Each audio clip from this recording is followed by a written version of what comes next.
So we're going to talk about if it's in a container, it's secure, right? So I'll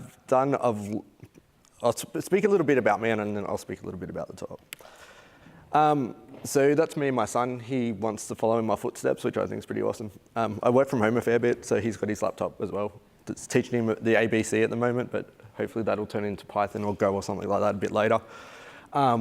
I work for Puppet. I've been there for about 6 months. I work on a team that's not working on Puppet server itself. I'm working on strategies to take Puppet to the next level with cloud and future technologies. So that's like how can we make strategic decisions in the container market to get products that will allow us to future grow. And there's a whole heap of stuff we can do around that. There's my GitHub, there's my Twitter, and I'm a Docker captain, which is a pretty awesome program to be in. It gives me access to people like Diego. It makes my job heaps easier because I can take the knowledge and that I get off the people at Docker, go back to Puppet and work really easily. Before I worked with Puppet, I was a solution architect that built containerized platforms for companies. So I've ran Kubernetes in production. I ran Docker Swarm in production. I ran Docker UCP in production before it was even a thing. It was on beta. I ran Swarm Mode RC5 in a build production before it was released at DockerCon live in a demo. So I've done a whole heap of things around container orchestrators. And that's why I think Puppet hired me to come in and see what we can do around that space as one of the particular things. So in this talk, what we'll cover and why I think this is important is building all these platforms. I've ran into traditional InfoSec. And they say to me, how does Nessus fit in? How does my AV fit in? How are we going to get through compliance? All the problems that they care about. And basically, it comes down to risk mitigation. But the risk mitigation, they don't understand what the risk is anymore because they go, it's just a hypervisor, right? They don't understand that it's a kernel-level process. In theory, not in theory, in practice, if it's a single process running on the kernel, we should be able to secure that more efficiently than a whole VM. So does the traditional InfoSec toolchain work efficiently where something's spinning up and down? And this is an old numbers, 2 days for a container. It could be shorter now. So what we'll talk about, how is container security different? How to protect our container? And then we'll look at security and CD and see if they can live together harmoniously. And we'll do a few live demos. So how is container security different? In a traditional enterprise kind of environment, security is actually reactive, right? So we get something, we deploy it, we scan it, we harden it. But that's all done in the production environment. So we're being reactive. We're making sure that if someone gets into our box, we know about it, and then we can mitigate the risk that way. If containers have got runtime wrapped up all into the package of the container of all the application needs, and we're shipping that, we can now be proactive. Because there's no dependencies that our application needs that we don't have at time of build. The reason why we used to be reactive was like for a Java, you need some libraries that's on the local production box, so the security scanning only worked if it was there. Now that we're moving the application unit further down the stack, why can't we be proactive about security? Why can't we be testing the application at build time instead of before we deploy it? And there's a whole process we can wrap around this to make sure that we have security in place as part of the CD pipeline. Now, I'll ask the question, how many people here are developers? Heaps. How many are ops people? How many security people?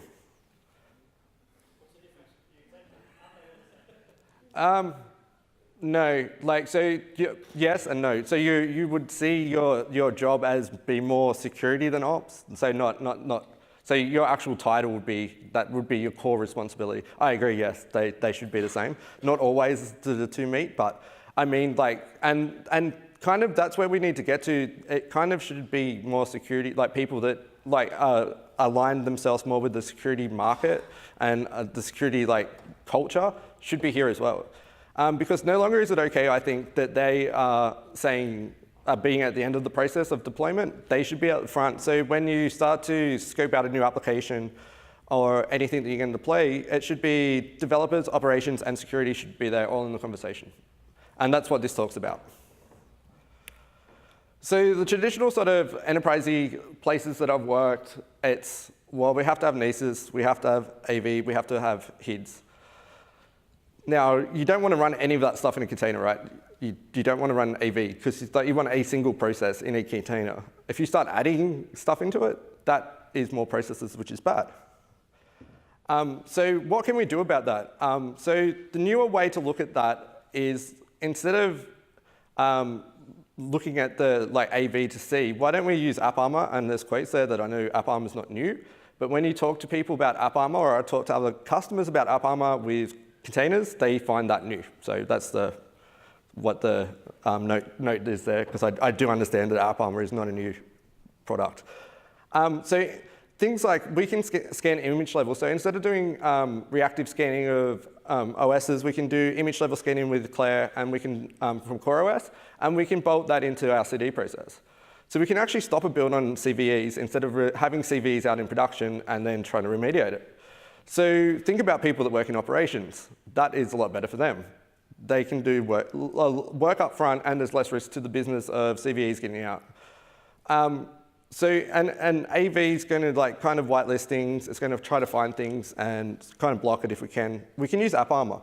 So as I said, if we're running a single process in a container, and we know what that process is, we should be given it least privilege, like Diago spoke about earlier. That's what we should be looking in our applications. We shouldn't be running just containers as root and then allowing them to be able to do whatever they want. We should be looking at AppArmor and locking down what it can load, what kernel modules it can load, what file systems it can write to, and a whole thing like that. I'll show you in a live demo why. So what security actually cares about are risks. And these are the main risks that they don't understand if they come from more of a traditional security background around application processes. These are the 4 things that mainly you've got to worry about with inside the container. You can DDoS the host. You can do a fork bomb, which basically does the same thing. Kernel modification or privilege escalation. Now, one of the crazy things that you need to know about containers that most people don't grasp in the security world is that it's only as secure as the kernel you've got. If you're shipping an old OS with an old kernel and you're not updating the kernel, when you're running the engine, or whatever runtime you're running to run a container, it is vulnerable to that kernel version. If that kernel is vulnerable, your container fleet is vulnerable. It all ties down because it's a single process running in a namespace in a kernel. So you have to speak to them about it, and then you get the operations and the overhead of if we patch a kernel, what's it going to break and stuff, because people have had bad issues in the past with patching kernels and all that. But you need to think about that up front if you're going to think about security, and that's where your container security should start. Look at your kernel version. Look at the CVEs within the kernel and keep up to date with that, because that will, you can pretty much apply AppArmor, do a whole heap of things, and mitigate the risk, but if that actual kernel's got a vulnerability in it, you will be able to exploit it. And if you can exploit it on that host, you can exploit it through all the processes on that host. So that's what you've got to speak to when you speak to security, and they're thinking that they've read containers are like a lightweight VM. It's not. You've got to talk to them about the process and of actually securing the process that's running in that container. Just one. I've said this a lot of times. That's all you need. You just need a single process in the container. You need to know what it is, what it's doing, and how it's running. If you have that knowledge, you'll then be able to lock down everything it doesn't need. And basically, all that's coming to is least privileged. Docker's got a lot of, and most container runtimes now have got a lot of security built in by default, but it's not on by default. You have to enable it. So it is there for you to use. And what I've seen in the past is most people assume that it's on, but it's not on. And I'll do a live demo in a bit, and we'll see why it's important to make sure it's turned on. So if you're looking and talking to a security team, Docker has actually gone out and they've certified with CIS how to protect your engine and runtime. There is some sane configurations of how to protect your API. You should really, if you're going to use Docker in a production environment, this is definitely something you can look at and read. I mean, it is not going to lie to you. It's not a page turner. It is pretty dry reading, But like, for example, if you use some sort of configuration management, I'm going to be slightly biased and say Puppet, and you're deploying this at scale. If you write a module to do this once, it'll do it on all your completed machines, and Docker API will act the same way.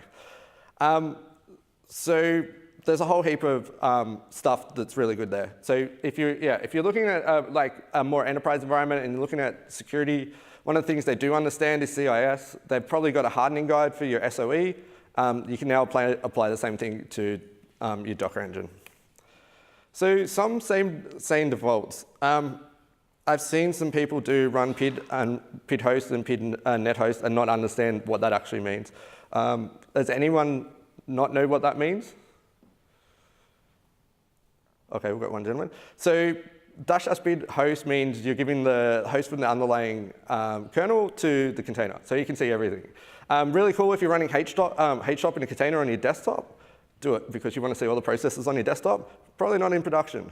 Same with NetHost. NetHost allows you to load the full kernel networking stack, and the container's got full access. You probably don't want to give your container full access to the networking stack within the kernel, unless you want it to do funky things to everything.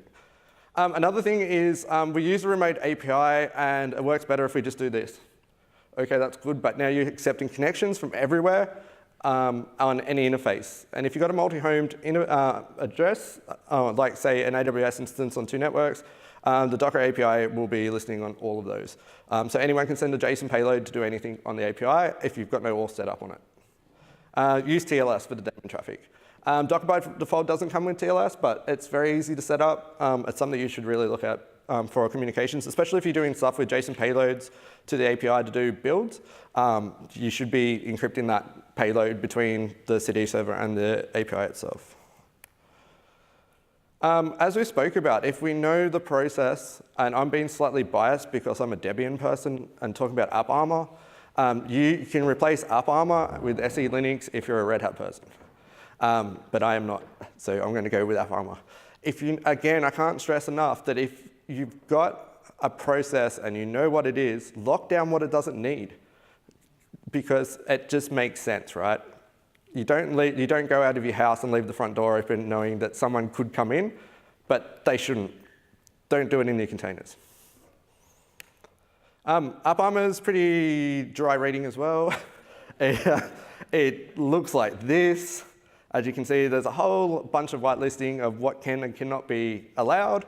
And you can see a lot of stuff like deny mount, deny proc, a whole heap of stuff, firmware and stuff like that. So you don't want to allow like anyone in a container to load the NFS module, for example. Why would a container need NFS? It shouldn't. You shouldn't be mounting like, well, someone could, but you shouldn't be mounting like that. So you lock it down. Just lock down stuff that you're not using. The security guy I actually worked with gave me this slide, and I come into work and he stuck it on my desk. It was on my monitor, and he goes, "This is what I think about the platform that you're putting forward." And I was like, "Thanks, that is awesome." So I was like, "But I've got a lot of what are you worried about that I'm not fulfilling?" And he was like, "Security controls." And I was like, "Well, let's walk through the controls we've got in the platform." So I'm mitigating CVEs by using Claire from CoreOS. What I'm doing is I'm scanning images at build time to make sure there's no vulnerable packages that are in CVE databases, and that is updating every 3 hours. We're not doing that on our host OSs at the moment. So is that better in the container than it was on our host? And he said, actually, yes, that probably is. Problem is, when in architecture diagram, when he saw it's going to Claire, he's just looked at that and gone, I don't know what that is, and I'm really not going to read about it.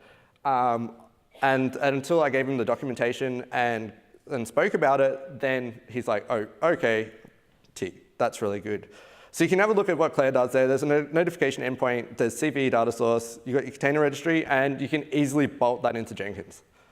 And it's really, really powerful. So basically, Jenkins will do a build of a Docker file. It will then, Claire will do your CVE scanning, and then we'll go into image signing a little bit later. Actually, we're going to image signing now. So one of the things that we wanted to do is, how many people have built RPMs or app packages? Would you send one out to your environment and not sign it? People are doing that with Docker images. Why? Why would you not crypto sign to make sure at the point of time when that was released, it is exactly the way it was meant to be in use? And that is Notary. And Notary is super, super powerful. And we were using that a long time ago when it was open source and when it first came out, before it was in like Docker Data Center and things. And we wrote a plugin for Jenkins to be able to do crypto signing of our images because, again, security asked me, how are you protecting and saying, so I've got the CVE scans, it's all good, no problems with vulnerable packages. How do I know now that that is what's running in production? Well, I've crypto signed it. Where did you get the crypto from? Well, at the moment in the POC, I made it myself, but you're going to give it to me. And he's like, that's perfect. That's what I want to hear. I don't want to control the crypto as a platform lead or looking after the platform. And if he needs to revoke the crypto, he has the power to do so. I just care that it's signed and I can trust the crypto. So I said, I'm trusting you to give me the crypto so the trust works. And then again, that sounds pretty good actually. I didn't know we were going to do something like this because it was in the documentation, but again. Sometimes when things are very foreign and you've got like things like Notary, like he didn't read what Notary was, so yeah. Here's a really good diagram of what Notary does for all, so I'm not going to go through that. My slides will be up if you want to go through it. But basically, there's just an authentication flow of how the image gets signed, where the signer is, the signer DB, and the metadata, and what can happen. So in a deployment workflow, what would happen in a perfect world is you would have a Docker file go into Git server that would then trigger Jenkins. Jenkins would then build it, do whatever quality test you have. It would then do then do the CVE scanning. It would then get signed and go to your registry internally. And I put down there the container cluster, doesn't matter. This is all above that layer. You could use Kubernetes, Docker Data Center, or Docker Swarm. But this is at the image layer. So this is the secure development pipeline flow. So this goes through the steps a little bit more. So we can firstly go through run scan, report on the scan results. If there's any highs, build fails. That sends a Slack message to the developer saying CVE number this is in build this, and you need to do something about it. So basically, you're pushing back the security concerns of the runtime of the application back to the people that own the application, because they should know exactly what they need to run the application. In the perfect world as well, the base images which they're building off should be ran by the SRE or ops team, and they should already have signed those and have those up to date to a certain point. So somewhat of like a golden container, so like maybe Nginx, Debian, or whatever, or Alpine, whatever your base image is, that should have already gone through this process before you put an application on top, in the perfect world. So you can see there that the report scan then is OK. It's going to sign the image. It's going to push to the registry. And what we've got on the engine is Notary saying it can only run images that are signed from our registry. If someone gets onto our box and goes docker run nginx, it will download the image and then won't be able to spawn a container because there's no trust from that particular image.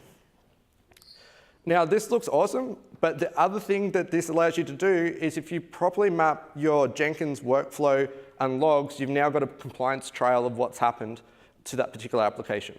So if you've got any compliance needs and you've got auditors that want to see what happened and see how you resolve vulnerabilities or CVEs, you can actually use your Jenkins log as a workflow to give to them to show what happened.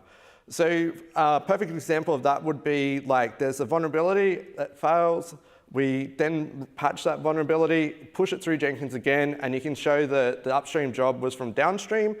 This is the failure, this is the pass, this is the remediation in the log. And if you want to do something even more funky, you can pipe that all out to something like Elastic, and then you can make dashboards on it, and security people are super happy. Because it's really easy for them to find out what's happening, and it's really transparent. So I'm going to do a bit of a demo now about AppArmor and a little bit of operational. The demo is actually. So basically, we've got a box here, and it's running. I'll make this bigger for you. Can everyone see that all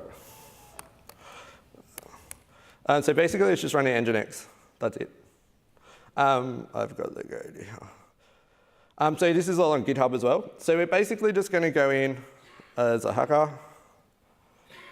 and run this. So this is just execing in as a user hacker. And then if we go ls-la, you can see there's stuff there that's owned by root. And basically what we're going to do is just do a privilege escalation using dirty cal. So there it is. I just escaped. That's it. Very easy. So I went from being a user that wasn't root to root. So basically now we'll just exit that. Oh. Exit again. OK, cool. And we'll just remove that.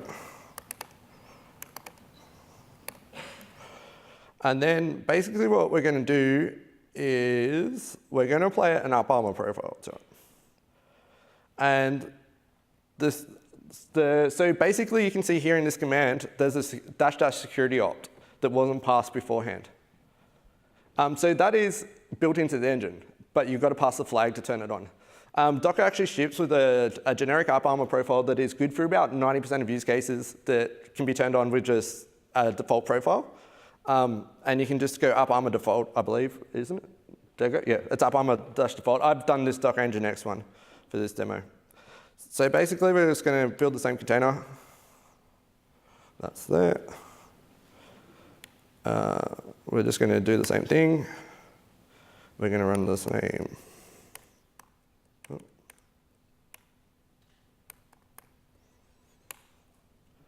And I've blocked the privilege escalation through the AppArmor profile.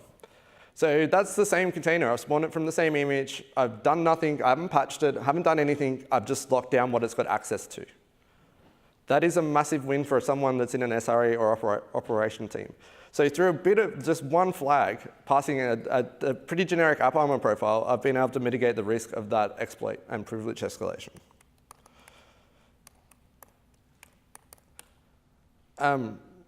So think how happy that would make people. And I think Brendan spoke about it, caring about the people that work on the platforms that run the things that you run your applications on. So that was really powerful, being able to mitigate that risk by just a simple AppArmor profile. And yeah, as I said, it's just one flag.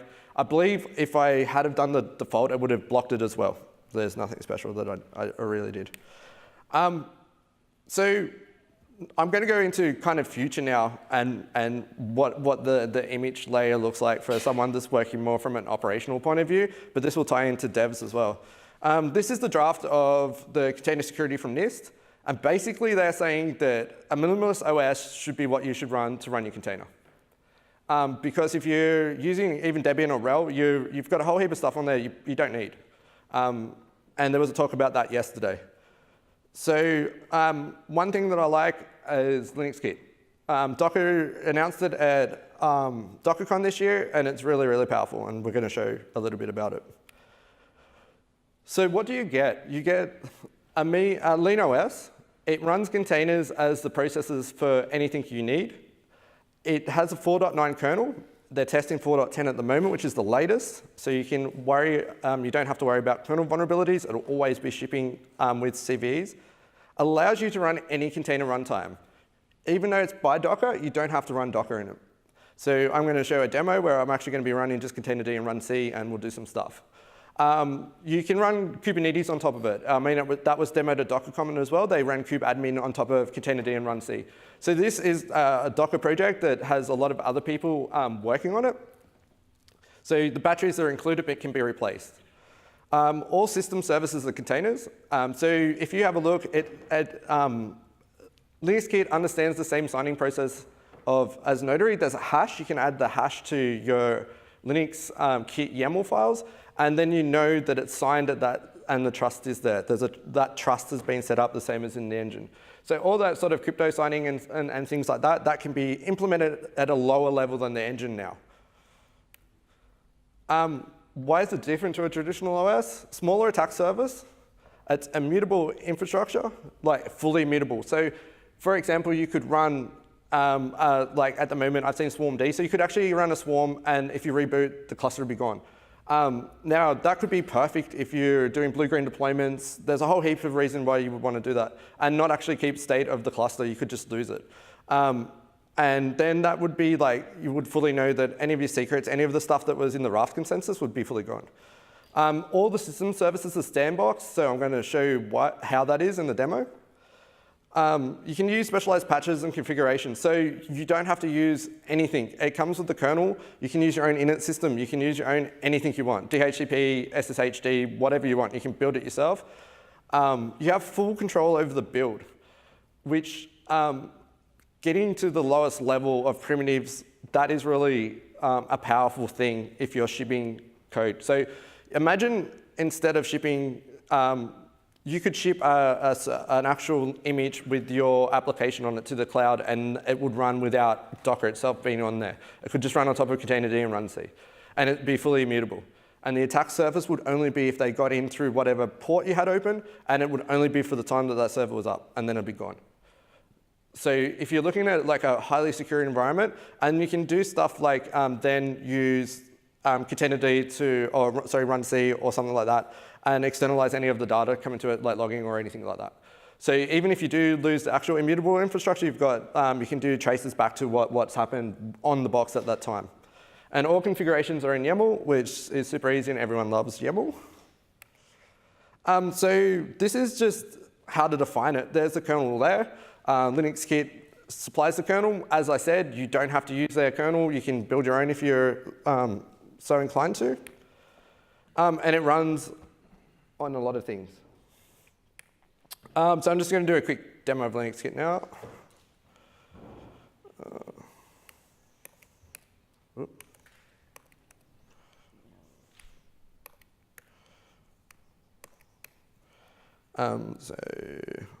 Yeah, I'll just build it. So this is how long it takes to build an OS if you've got the images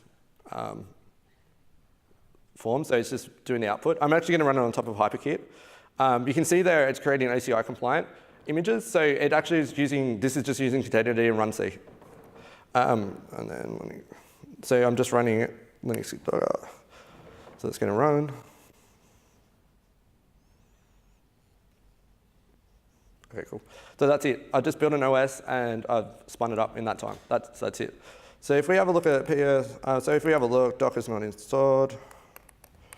But if we have a look at PS-EF, you can see there's a containerd image. So I'm going to do run C exec. Docker is the image, and we'll go Docker PS. Docker is actually running a container that's segmented from the actual OS itself. So I can only access it through run C, and it will fully work. So if we go Docker run nginx, we just do that. So as you can see, it's going to find it. It's going to run nginx, and that nginx container is now going to be segmented from the OS as well. So what we'll see is there'll just be containerd shim that's running on the base OS of LinuxKit that is then running Docker that's running nginx. And that's kind of like Inception, but what I'm trying to show is it's just processes. It's just processes. So that's nearly ready. Come on. Or not. Oh, there we go. Did that work? Let's hope that worked. Oh, it didn't work.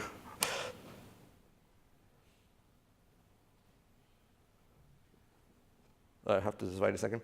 Yeah, so after this loads, it will show a containerd shim, and yeah, it's just processes running with inside processes. So basically, just using kernel namespaces to segment each thing out. This demo is not particularly useful, but it's useful to show people the segmentation you can do on the kernel level namespaces on a really, really light OS. And I don't know why it's taking so long. Oh, yes. Thank you. live demos. There we go. There you go. So it's running LinuxKit, running runc and containerd, that is running a container, running the Docker API engine, running Nginx. And if we have a look at ps-ef, you can see there's a containerd shim, and you can see the Nginx. So the underlying OS can see it. The other, from the inside out, it can't. So you can track all your processes. And that's that demo of LinuxKit. So that is super powerful if you're shipping applications that people are going to consume. So if you're making images and stuff, and you're shipping to cloud providers, and you want to containerize all the bits and pieces of your application and then ship it as like an AMI, LinuxKit is super powerful.